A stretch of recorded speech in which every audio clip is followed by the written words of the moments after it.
Only 6% of British people would immediately volunteer to fight if the country faced an imminent invasion. Not 60%, not 16%, 6, the lowest number ever recorded in British polling history. A further 14% said they would serve if they were called up, which brings the total willing to defend the country under any circumstances to 20%. 52% said the military probably wouldn't even find a use for them. 17% said they would refuse orders to serve outright, regardless of what was happening to the country. This is not a British problem, this is a Western problem, and the data across every country in Europe, across the United States, across Canada, tells the same story with only minor variations in degree. In the European Union as a whole, only 32% of citizens say they would be willing to defend their country in the event of war. In Italy, it is 25%. In Slovakia, it is 25%. In Germany, it is 27%. In the Netherlands, it is 30%. In the United States, it is between 37% and 41%, depending on which survey you look at. In Canada, it is between 34% and 39%. Compare that to the rest of the world. West Asia, 77%. The Middle East, 73%. India, 76%. Pakistan, 86 to 96%, depending on the survey. Armenia, 96%. Ukraine, a country actually being invaded right now, 62%. The entire Western world, from Vancouver to Warsaw, from London to Los Angeles, is the one civilizational block on Earth, where the majority of young people have looked at the question of whether they would fight for their country and answered no. And I want to ask the question that nobody in the political and media class seems willing to ask honestly: why would we? Think about what you are actually being asked to defend, not an abstraction, not a flag, the actual specific lived conditions of being young in the West in 2026. A 22-year-old British man responding to a recent survey put it more precisely than any politician has managed. He said, and I am quoting this directly, "A growing sentiment among me and my peers is, why should we even try to uphold a social contract that will never work for us in the future? That is not apathy, that is not laziness, that is the honest conclusion of someone who has actually looked at the deal being offered and done the maths. Here is the deal, as it currently stands, for a young man in Britain, or America, or Canada, or Germany, or France in 2026. You will graduate with debt for a degree that increasingly does not lead to stable work. You will enter a housing market where the average mortgage rate has been sitting above 6%, where the average first-time buyer age keeps climbing, where owning a piece of the country you're being asked to defend is, for most people your age, simply not a realistic near-term prospect. You will pay into a pension system and a state pension scheme that demographic collapse means may not exist in its current form by the time you are entitled to draw from it. You will pay taxes that fund services you increasingly cannot access without months of waiting. You will be told your country's culture and history are a source of shame, rather than pride, in the same institutions that are asking you to die for that country if required. You will watch older generations, who bought houses at 3 times their salary and benefited from pension schemes that no longer exist in the same form, tell you that you simply need to work harder. And underneath all of that, you are not having children. Because you cannot afford them. Because the specific economic and social conditions required to start a family, a stable home, a stable income, a sense that the future is worth building toward, are not present in the way they were for your parents or your grandparents. So the actual question is not why won't Gen Z fight? The actual question is what, specifically, are we being asked to fight for? Diversity slogans that get repeated in corporate training modules but do not put a roof over your head, a mortgage rate that punishes you for wanting the exact same thing your grandfather had at 25, a country you have no ownership stake in, literally or figuratively, a future generation that statistically most of us are not having. You cannot ask a generation to die for a country and simultaneously tell that same generation they have no stake in it. That is not how loyalty has ever worked, in any civilization at any point in history. Loyalty is not free. It has always been a transaction, even when nobody wanted to call it that. The state provides something: land, security, a future, dignity, belonging, and in exchange the citizen provides labour, taxes, and when required, their life. When one half of that transaction breaks down, the other half breaks down with it. Every single time. This is not a new phenomenon. It has happened before, in exactly this pattern, and it is worth understanding the history properly because the history tells you where this actually goes. Rome is the obvious comparison, and I want to do it properly, not the version everyone already knows. For most of the Roman Republic's history, the legions were made up of Roman citizens, specifically propertied Roman citizens. because military service was originally tied to a property qualification. The idea was direct and simple. You own a stake in Rome, therefore you fight for Rome. The men in the legions were fighting for land they held, families they had, a status in society they wanted to protect and pass on. The connection between what you owned and what you were willing to die for was explicit and structural. That system began breaking down around the end of the 2nd century BC. The Gracchi brothers had already tried and failed to redistribute land, to address the growing number of Romans who had been squeezed off their farms by the concentration of land ownership among the wealthy. Both were murdered for the attempt. The dispossession continued. And the specific consequence of that dispossession was a growing population of Roman citizens who had no land, no property, and therefore, under the old system, no stake in the legions and no reason to fight in them. Gaius Marius solved this, but not in the way that actually fixed the underlying problem. He opened recruitment to landless citizens, the capite censi, men with no property qualification at all. On the surface, this looks like a solution. In practice, it fundamentally changed what the legions were. They were no longer citizen soldiers fighting to protect what they owned. They were now professional soldiers whose primary loyalty was to whichever general could promise them land, a pension, or plunder at the end of their service. That is the moment, more than any single battle or political event, when the Roman Republic's fate was effectively sealed.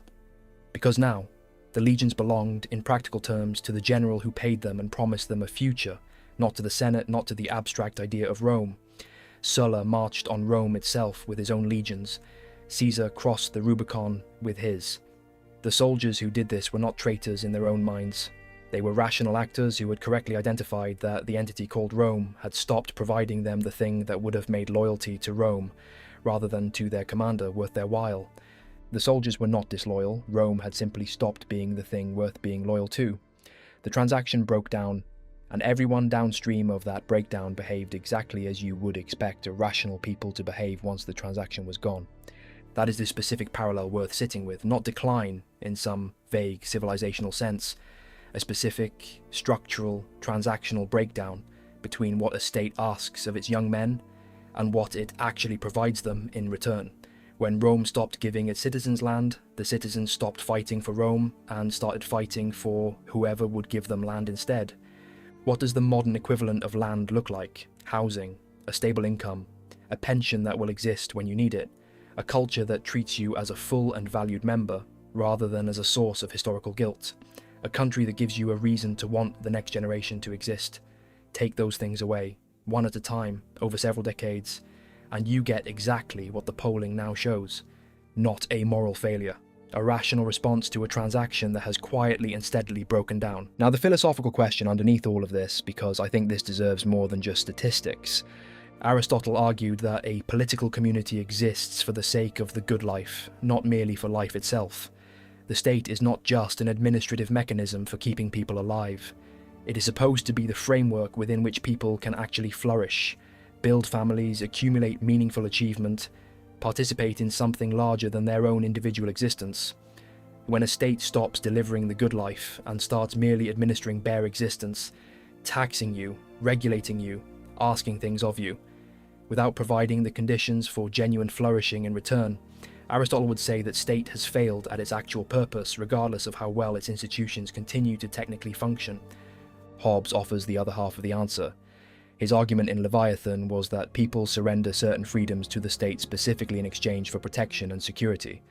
That is the entire basis of the social contract in Hobbes's formulation. Not patriotism, not sentiment, a transaction. You give up your natural right to violence and complete freedom, and in exchange, the state guarantees your safety and the conditions for a stable life. The 22-year-old quoted earlier used the exact phrase social contract without necessarily having read Hobbes. He did not need to have read him.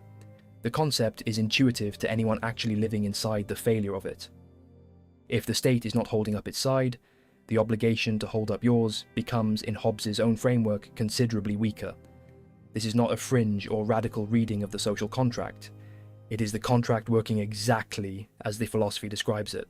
Broken promises, release obligations. That is not rebellion, that is basic contract logic applied to the oldest contract there is. Now, something that I think most people miss entirely, and it is genuinely important. This collapse in willingness to fight is not simply about the men who would have to serve. It reflects something deeper about what an entire generation feels it has, or does not have, worth protecting. You do not risk your life defending something you do not believe belongs to you. Ownership, in the deeper sense of a culture, a place, a set of values you were raised inside and genuinely believe in, that is the actual psychological foundation of the willingness to die for something. Not propaganda, not slogans on a recruitment poster, actual felt, lived belonging. And the specific tragedy of the current moment is that an entire generation across the West has been raised inside institutions, educational, media, political, that have spent considerable energy teaching them to view their own inheritance with suspicion rather than pride. You cannot simultaneously tell a generation that their country's history is primarily a story of shame, and then expect that same generation to volunteer to die, defending the current version of that country. Those two messages cannot coexist inside the same person indefinitely without one of them winning. This is not a call for blind nationalism or an argument that history should be sanitized. It is a much simpler observation. Willingness to sacrifice requires a felt sense that what is being defended is genuinely yours, genuinely good, genuinely worth the cost.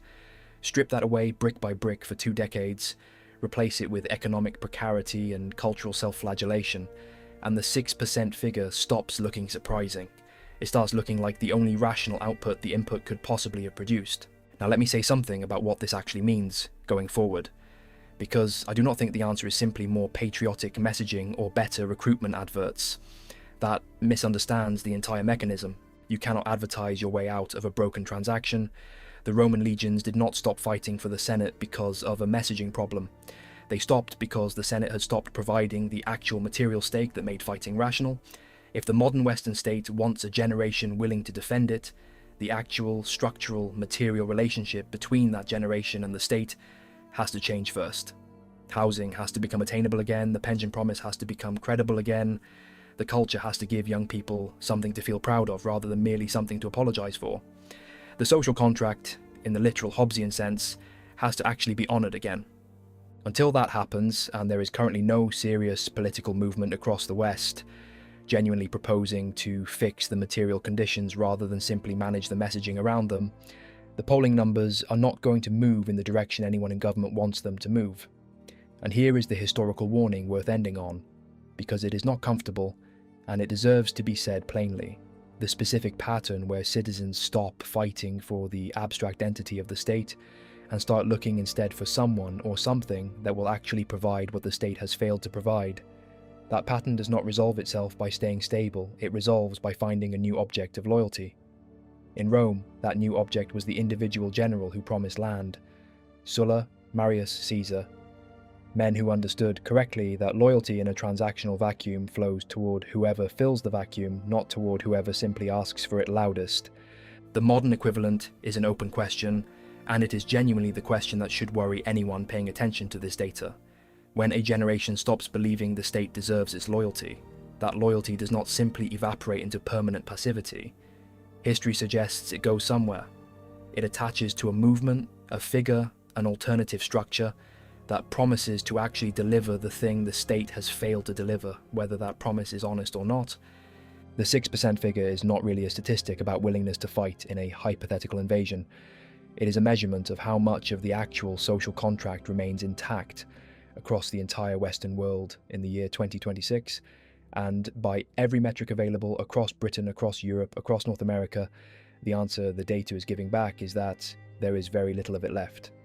The question this video is leaving you with is not whether you personally would fight. That is a private question, and the honest answer to it is yours alone. The question is this: what would have to change, specifically materially, in your actual life for that answer to become yes? Housing, ownership, belonging, a future for your children that you can actually picture existing. Name it specifically, because until the people running these countries can answer that question honestly, that number has no reason to change. And history has a very clear answer for what eventually happens to states that keep asking for loyalty they have stopped earning. Let me go deeper into the specific country data, because the variation across the West is itself revealing something important about why this is happening. Germany sits at 27% willing to fight, one of the lowest figures in the entire survey, and the explanation usually offered is historical, the specific stigma attached to German militarism after the Second World War, a cultural discomfort with national pride that was deliberately built into German civic education for 2 generations. That explanation is real, but it is incomplete, because Japan, with a broadly similar post-war experience of national self-examination, sits even lower, at times as low as 9 to 11%, the single lowest figure recorded among any developed nation in the world. But look at Italy. 20 to 25%, depending on the survey year. Italy has no equivalent post-war stigma comparable to Germany's, and yet its willingness to fight sites in almost exactly the same range. What Italy does have is one of the worst youth unemployment rates in Western Europe, one of the most severe demographic collapses on the continent, and one of the most stagnant economies for anyone under 35. The common thread across Germany, Italy, Japan, and increasingly Britain and France is not shared history, it is shared economic precarity for the young, layered on top of whatever historical or cultural factors existed already. Compare that to Finland, which in earlier surveys recorded 74% willingness to fight, one of the highest figures in Europe, and which shares a long, tense border directly with Russia. Or Poland, which has seen growing numbers of young volunteers explicitly motivated by the war in Ukraine happening on their doorstep. Proximity to genuine, immediate, visible existential threat clearly moves the number upward, which tells you something important. This is not a generation incapable of courage or sacrifice in principle. Ukrainian willingness sits at 62%, a country under actual invasion, proving conclusively that young people absolutely will fight when the threat is real, immediate, and the thing being defended is unambiguously theirs. The Western collapse in willingness is not a courage problem, it is a belief problem. Nobody in Britain or America or Canada currently believes the threat is real enough, or that the thing supposedly under threat is unambiguously theirs, to justify the cost. Ukrainians know exactly what they are fighting for, because it is being taken from them in real time, visibly, by an actual invading army. Young Britons and Americans and Canadians are being asked to imagine a threat that feels abstract, in defense of a social and economic arrangement that has demonstrably failed to deliver for them. This is the specific reason the recruitment crisis across NATO countries has become so severe that it now regularly appears in defence planning documents as a named strategic vulnerability. The British Army has missed its recruitment targets for years running. The US military has had to lower physical and educational standards and increase enlistment bonuses substantially just to fill its ranks. The Bundeswehr in Germany is chronically understaffed relative to its stated targets. This is not a temporary blip or a messaging failure that a better advertising campaign will fix. It is the direct, visible, measurable output of the transactional breakdown described earlier, now showing up as an actual operational problem for the states experiencing it. Now, I want to go back to history again because Rome is not the only precedent, and I think there is a specific philosophical figure worth bringing in here who understood this dynamic with unusual clarity. Montesquieu, the 18th century French political philosopher, made a version of this same argument in The Spirit of the Laws. His central claim was that different forms of government are held together by different animating principles. A republic, in his framework, survives specifically on civic virtue, the willingness of citizens to place the collective good above private comfort. And he warned explicitly that this virtue erodes as a society accumulates wealth and luxury. The very prosperity a republic produces, he argued, breeds the private individualism that eventually hollows out the public spirit the republic depends on to survive. A poor, hard, precarious society clings together out of necessity. A wealthy, comfortable one drifts apart because its citizens no longer need each other to survive, and the specific bond of civic virtue withers from disuse. Montesquieu would look at the modern West and recognize the pattern immediately. Extraordinary material wealth, extraordinary individual comfort, and a corresponding collapse in the specific civic bond that would make sacrifice for the collective feel natural rather than absurd. The 6% figure is exactly the erosion of civic virtue he predicted, arriving on schedule, now measurable in a polling number rather than an abstract warning in a philosophy text. And this connects directly back to the economic point, because the specific form of erosion in 2026 is not simply cultural individualism in the abstract. It is the material fact that young people across the West genuinely do not have a shared stake in anything. Home ownership, historically one of the strongest sources of civic investment a person can have, quite literally a stake in the ground, is increasingly out of reach. Community institutions, churches, unions, working men's clubs, local civic associations, have been hollowing out for decades, replaced by digital platforms that connect you to strangers rather than to your actual neighbours. The specific civic infrastructure Montesquieu identified as the thing luxury slowly dissolves has been dismantled, slowly, without anyone quite intending it, over the same decades that willingness to fight has been collapsing. These are not two separate stories, they are the same story told twice, once in economic data and once in defence polling. Now let me address something directly because I think it needs to be said plainly rather than implied. This video is not an argument that young people are wrong to feel this way. It is the opposite. The polling numbers are, in a very real sense, the most honest political data currently available in the Western world, because they cut through slogans entirely and ask the single most consequential question a state can ask of its citizens: would you die for this? And the answer that comes back is a precise measurement of how much genuine belief remains in the underlying arrangement. If the number is 6%, that is not a defect in the population. That is an accurate report on the actual state of the transaction. Blaming the 94% who said no is exactly the same error the Roman Senate made when it looked at the legions abandoning the Republic for individual generals, and concluded the soldiers were simply disloyal, rather than asking what the Republic itself had stopped providing. The philosopher John Rawls, writing in the 20th century, argued that a just society is one that a rational person would choose to be born into without knowing in advance what position within it they would occupy, what he called the veil of ignorance. Apply that test honestly to the modern West. Would a rational 18-year-old, knowing nothing about whether they would be born into wealth or into the bottom half of the housing market, choose the current arrangement: 6% mortgage rates, a labour market hostile to new entrants, a pension system of uncertain solvency, a culture ambivalent about its own inheritance, as the society worth risking their life to preserve exactly as it currently stands? The honest answer, and the polling data backs this up precisely, is no. Not because the rational 18-year-old is selfish, because the arrangement genuinely does not pass the test rules set for what makes a society worth defending in the first place. This is where the video has to end, because I think this is the actual honest conclusion, even though it is an uncomfortable one to sit with.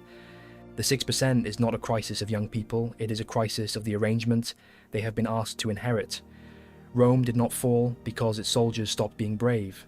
Rome fell because Rome stopped being the kind of state that gave its soldiers a reason to be brave on its behalf. The mercenaries who eventually manned what remained of the frontier were not cowards. They were paid men doing a paid job for an institution that had long since stopped being anyone's home in the deeper sense. The question every government across the West should currently be asking itself, and mostly is not how do we convince young people to volunteer. It is what specifically have we stopped providing that used to make volunteering feel like an obvious, natural, unquestioned thing to do. Land, housing, a pension that will exist, a culture you're allowed to be proud of, a future you can actually picture your children inheriting. Until that question gets an honest answer, the recruitment posters can say whatever they like. The figure will stay exactly where it is. History has seen this exact pattern before, more than once, in more than one civilization, and it has never once been solved by better propaganda. It has only ever been solved, when it was solved at all, by actually rebuilding the transaction from the ground up. Land for loyalty, stake for sacrifice, a country worth having in exchange for a country worth defending. Everything else is just noise around a question that the data has already answered. And I want to say something personal before this video closes, because I think the statistics alone do not fully capture what this actually feels like from the inside. For someone my own age, watching this data emerge, survey after survey, I have spoken to friends about this exact question, directly, not as an abstract poll response, but as an actual conversation between people who grew up together, and the answer that comes back consistently is not hatred of the country, it is something closer to grief. A specific quiet grief for a version of Britain or America or whichever Western country you happen to call home, that people your parents' age describe from memory, and that simply does not match the lived reality available now. The affordable first house, the job that led somewhere, the pension that would actually be there, the sense that hard work in your 20s produced a visible compounding result by your 40s. That version of the country is not currently available to purchase at any price through any amount of effort for most people under 35 across the entire Western world. And you cannot ask someone to risk their life defending an inheritance they were quietly denied. That is not bitterness, that is just an accurate description of the transaction as it currently stands. There is a specific kind of anger underneath the 6% figure that I think gets missed when it is reported purely as apathy or disengagement. It is not the anger of people who do not care. It is the anger of people who cared, watched the deal change without their consent, and are now being asked to honour the old terms of an arrangement that has already been unilaterally rewritten by everyone except them. Marcus Aurelius, writing his private meditations while commanding the Roman legions on the German frontier, understood something about this tension between personal conviction and civic duty that is worth bringing in here briefly. He wrote extensively about the idea that a person's obligation to the collective only holds real meaning when it is freely and rationally chosen, not merely imposed by circumstance or by the accident of birth. He served, and served with genuine conviction, but his private writings make clear that conviction had to be actively maintained, examined, and chosen, rather than simply assumed. He did not take Rome's claim on him for granted. He interrogated it constantly in private, even while fulfilling it in public. That is, I think, exactly what an entire generation across the West is now doing publicly, through the blunt instrument of a survey question rather than privately in a journal the way Marcus Aurelius did, interrogating the claim, asking honestly whether the thing being asked of them still deserves the answer it used to receive automatically, and the answer, again and again, across Britain, Germany, Italy, France, the Netherlands, the United States, Canada, is coming back the same. Not yet. Not like this. Not on these terms. I do not think the answer to this is despair, and I do not think it is contempt for the countries in question either.